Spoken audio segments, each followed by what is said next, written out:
Hello കൂട്ടുകാരെ, അപ്പോൾ ഞാനും രഞ്ജും കൂടെ വീടിൻ്റെ അടുത്തുള്ള ഒരു കാട്ടിലോട്ട് പോവുകയാണ്. പോണ വഴിക്ക് തന്നെ ഒരു കൊട്ടാരം ചെടി കൊട്ടാരങ്ങളൊക്കെ പൂത്തിക്കണുണ്ട്. അത് കഴിഞ്ഞ് കുറച്ച് താഴോട്ട് ഇറങ്ങി വന്നപ്പോൾ പാറയുടെ മണ്ടയിൽ ആട്ടുംകാലി ചെടി ഇരിക്കണുണ്ട്. അങ്ങനെ അതിൻ്റെ ഒരു കിഴങ്ങ് ഞാൻ അതിൻ്റെ ഇലയൊക്കെ ഒന്ന് പറിച്ച് കളഞ്ഞിട്ടൊന്ന് ഒടിച്ചെടുത്തായിരുന്നു.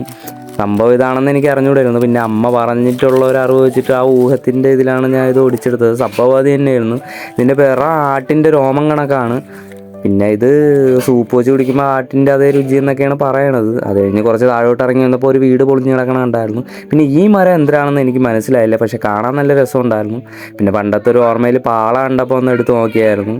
അത് കഴിഞ്ഞൊരു കുളത്തിൻ്റെ സൈഡിലെത്തി. അത് കഴിഞ്ഞതായ ഒരു കുഞ്ഞു കുളത്തിൻ്റെ സൈഡിലെത്തി. അവിടെ കുറച്ച് നേരം ഒന്ന് ഇരുന്നു, റെസ്റ്റൊക്കെ എടുത്തു. നടന്നു വന്ന ക്ഷീണം മാറ്റാൻ വേണ്ടി കാലൊക്കെ ഒന്ന് നനച്ചു. അപ്പോൾ കുളത്തിലോട്ട് നോക്കിയപ്പോൾ കുറേ ഗപ്പി കുഞ്ഞുങ്ങൾ കിടക്കണുണ്ട്. അങ്ങനെ ഞാനും രഞ്ജും കൂടെ അവിടെ കിടന്ന ഒരു പഴയ തുണി എടുത്തിട്ട് കുളത്തിൽ ഇറങ്ങി ഒന്ന് അരിച്ചു നോക്കി. അപ്പോൾ ഒരു ഗപ്പി കുഞ്ഞിനെ കിട്ടിയതിന് നല്ല കളറുണ്ടായിരുന്നു.